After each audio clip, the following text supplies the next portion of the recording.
Hey guys, so finally they have released the information about the new Euphorias, Lucy, Regulus, Jessica, as well as Semmelweis, right? So let's go into their Eureka. The first one here I have is Lucy. So Lucy, the first stage is at the end of the round, if not under any level of undulating field, which is the electrical field that Ezra and Ulrich will be able to deploy. So Lucy is a third unit that is able to do that, and basically she will deploy the array if it's absent. Okay, so that makes it that you cannot play her with other characters that has array like Lopera, Tuesday. Yeah, Tuesday doesn't really matter, but Lopera will not be suitable due to the array overwriting each other. Okay, and after casting a reinforced incantation, funnel certain dynamo stack into undulating fields. So after casting reinforced incantation, that was actually demonstrated in Ulrich's video. If you watch it, it's actually 10 stacks of dynamo per attack, which is a lot. So she can directly charge up the electric field really quickly. Then the third effect for stage 1 is undulating field. Okay, it's about the array, which is the same as Ezra and Ulrich. For second stage, when entering battle, she gains a certain dynamo stacks. And if you use her with Ulrich and Ezra, because based on the total dynamo that the party gets, like I think 20, then she gets to reinforce incantation. So possibly like she enters the battle straight away that she can upgrade one of it. Then the next round she upgrades another, the next round upgrades another, and by the fourth round everything will be upgraded. Alright, so that is what the second stage is for, is making her trigger the reinforcement really quickly. And after she trigger reinforcement, she get data iteration. Data iteration is attack plus 4% that is stackable up to 5 times and is undispellable. But if you look into the fourth stage, there is also the mention that for each type of data iteration, now it increase incantation might as well. Okay, I think that is a wrong translation. It's not incantation might, but it's ultimate might. The reinforced incantation is affected by ultimate might, and data iteration now also increase ultimate might. Alright, so I think that's a wrong translation. I will put a mention into the video description so at least y'all know about it. Why I think that is so? Because from another translation, it did say ultimate might. Again, I do not know who translate this, so for those who translate this, thank you very much for the good work. But I have to correct this, that it should be ultimate. And the reason why I think that the translation related to ultimate might is the correct one is because Ulrich has the same thing. And the electrical field, it provides both incantation might and ultimate might. Lucy's attack is already an incantation. It will definitely be affected by incantation might. Now is that with this new Euphoria effect, she get double boost, right? Double dip. You can dip into incantation might, you can dip into ultimate might, and it will tremendously boost her attack. Alright, but okay, anyway, stage 3, when the electric field reaches a certain level, she gains several stacks of overcharged ammunition, and when under the field, she also gains overcharged ammunition when she scores a critical hit. So overcharged ammunition basically give her 10 stacks of dynamo, and I believe this 10 stack will then be funneled into the electric field every time she does an attack, which is what stage 1 mentioned. So that is basically giving her more dynamo stacks so she can funnel it into that.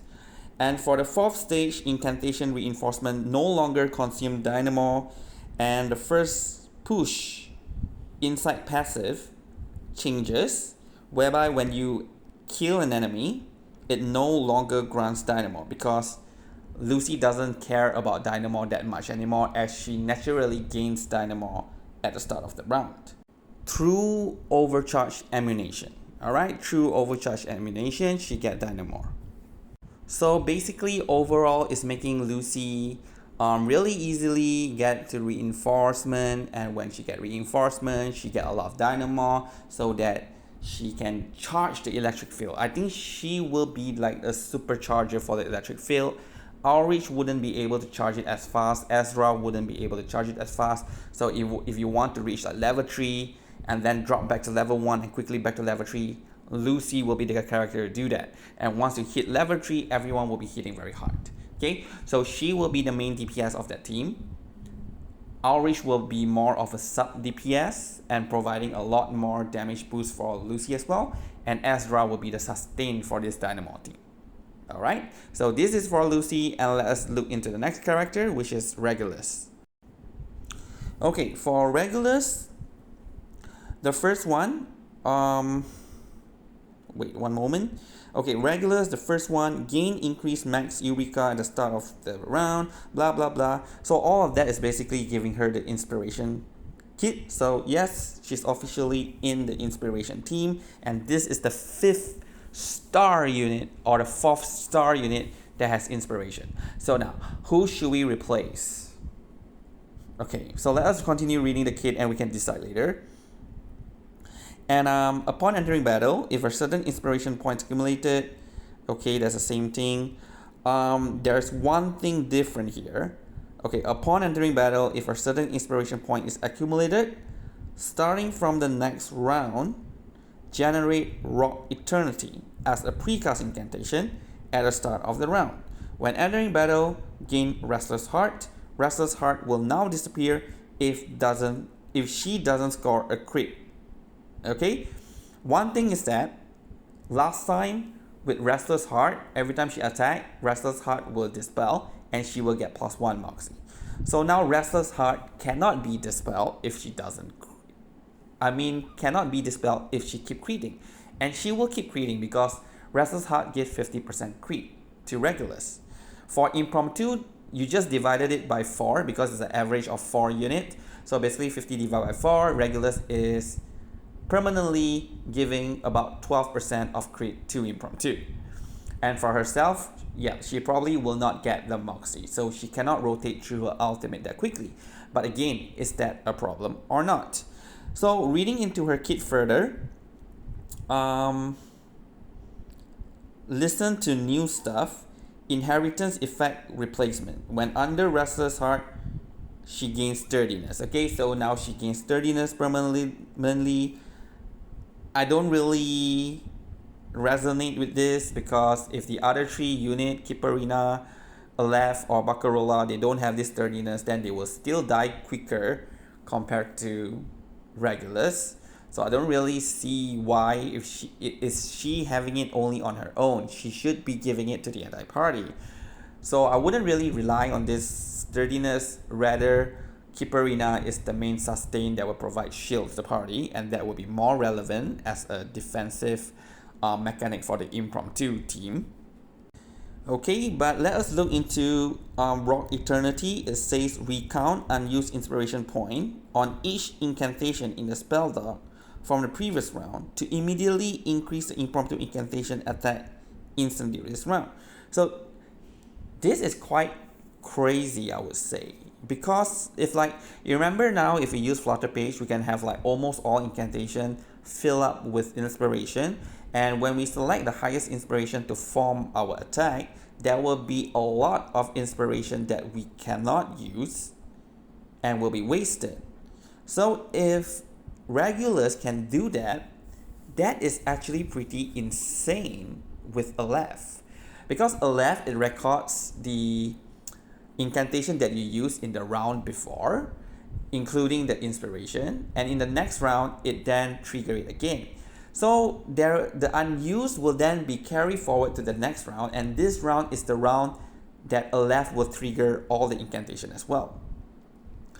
So adding up all the inspiration you get from the previous round and this round and blast everything together, I do think that this will really give you even higher burst damage, right?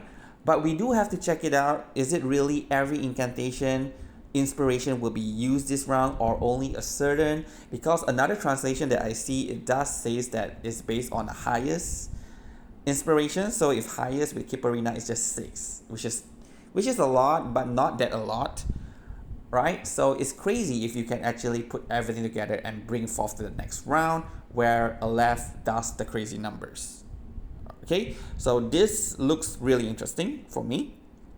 Okay, so again, it just sounds a bit too crazy, right? So do take this with a pinch of salt. I will put in another translation in the comment section below. So do check that out. I do think that that one is a bit more realistic. Like you take the highest inspiration for a number, then you get 6 inspiration, then you transfer it over. Okay. So the next one we have is stage 2. After casting her incantation, consume Eureka. Okay, this is the same for every Eureka character. You consume 2 Eureka and then you plus 1 more attack for Impromptu.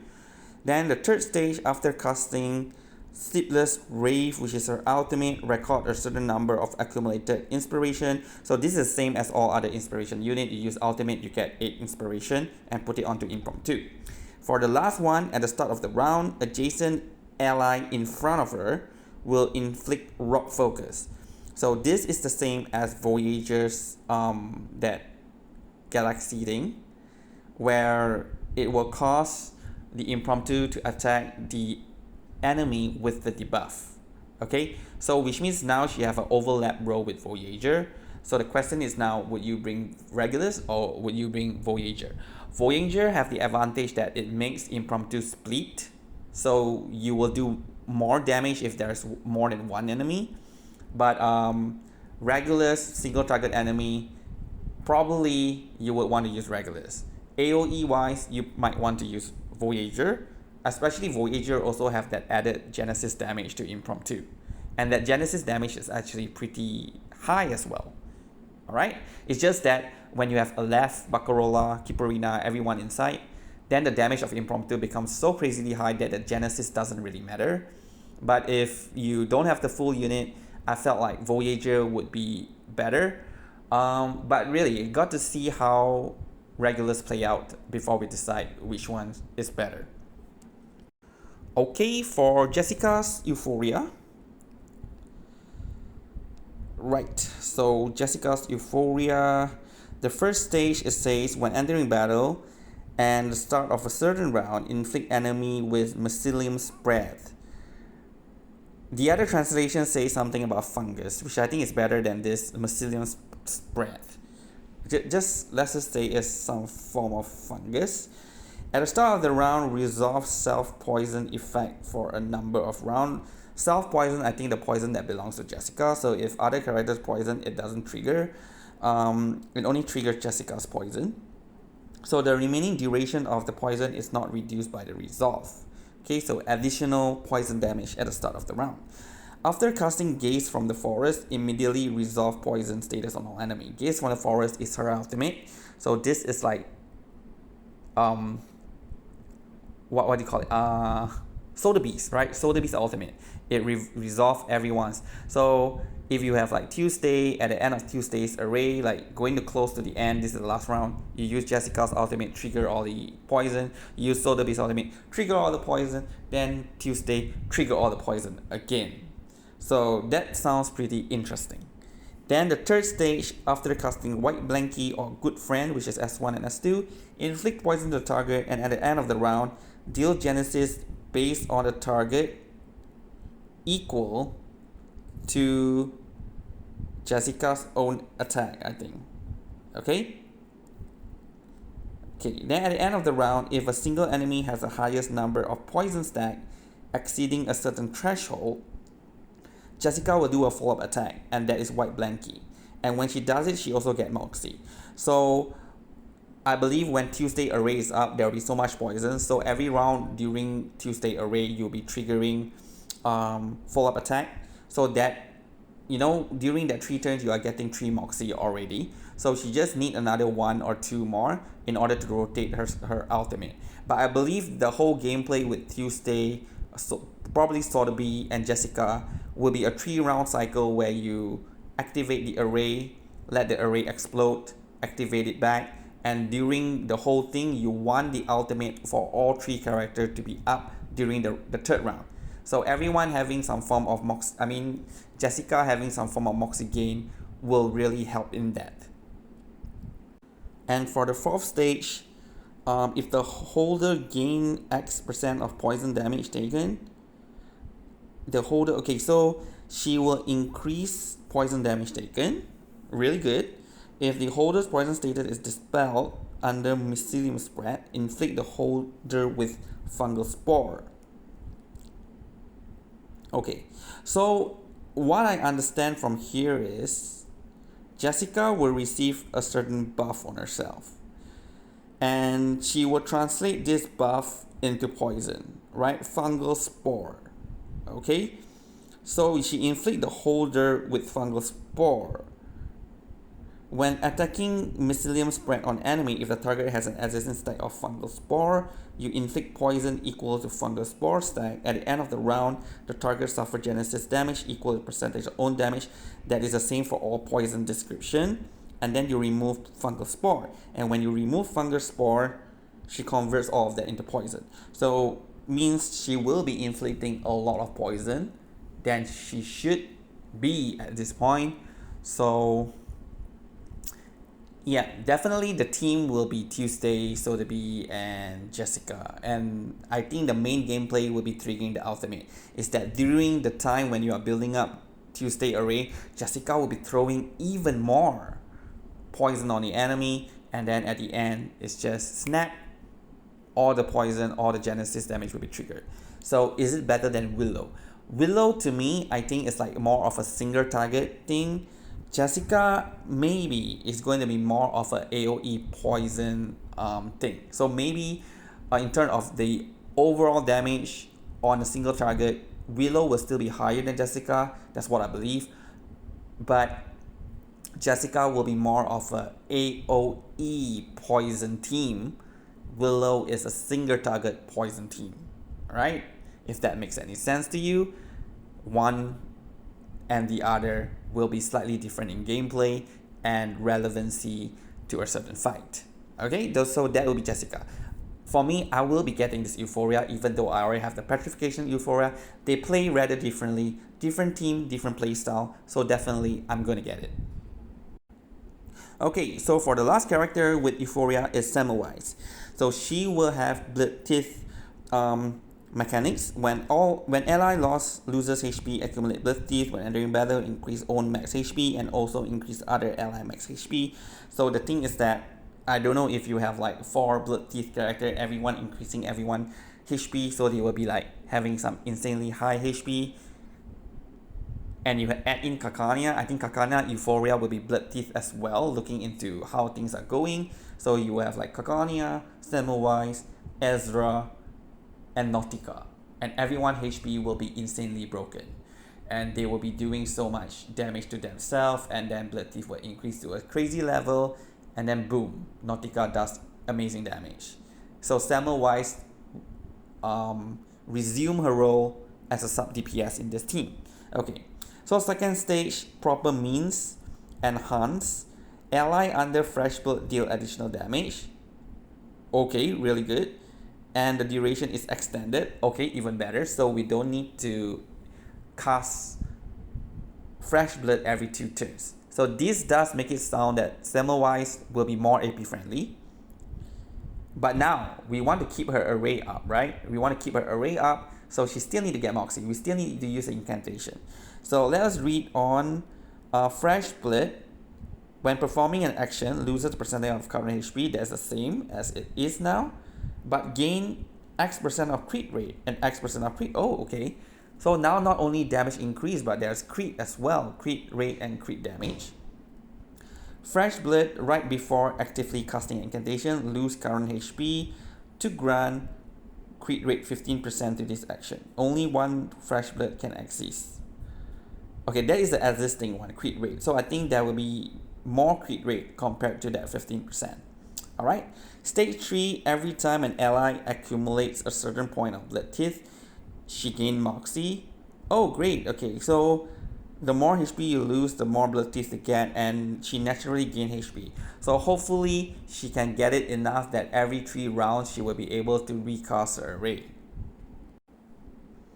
And Truth Reveal, which is her AoE attack, additionally uses a certain percentage also need to replace. Okay, so I believe what it means here is that her attack will not be based on attack. Like her damage will not be based on attack stat. It will be based on HP. So again, put her together with all the characters that boost up HP. Boom. She will be dealing more damage with a follow-up attack as well. 4th stage, Array, Blood Domain gain additional effect, which is her array.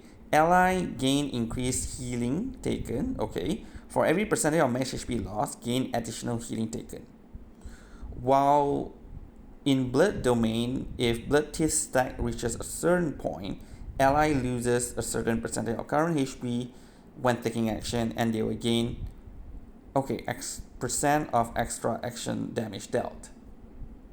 Alright? Like in that team, Ezra, Nautica, I can't remember if Nautica does extra action. I mean, Semmelweis herself definitely do so. Unless Nautica's ultimate is also considered an extra action. Yeah, but I'm not too sure about that. You can comment on the comment section below, or we just wait a few more days for their kit to be released officially, then we can just try it all out together. But yeah.